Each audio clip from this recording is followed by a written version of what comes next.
ఈరోజు వైఎస్ఆర్సీపీ పార్టీ తలపెట్టిన ప్రజా ఉద్యమం కార్యక్రమానికి కదిరి నియోజకవర్గ ప్రజలు ఇంత పెద్ద ఎత్తున హాజరై ఈ కార్యక్రమాన్ని దిగ్విజయం చేసినందుకు ప్రతి ఒక్కరికి నేను పేరు పేరున హృదయపూర్వక నమస్కారాలు, కృతజ్ఞతలు తెలియజేస్తున్నాను.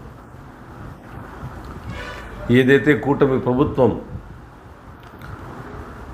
వాళ్ళ బడాబాబులకు ఈ మెడికల్ కాలేజీ అప్పచెప్పాలని నిర్ణయం తీసుకుందో దానికి నిరసనగా మన నాయకులు, మాజీ ముఖ్యమంత్రి వర్యులు, గౌరవనీయులు శ్రీ వైఎస్ జగన్మోహన్ రెడ్డి గారు తలపెట్టిన ఈ ప్రజా ఉద్యమం కార్యక్రమం ఈ రాష్ట్రమే కాకుండా ఈ దేశం కూడా చూస్తూ ఉంది.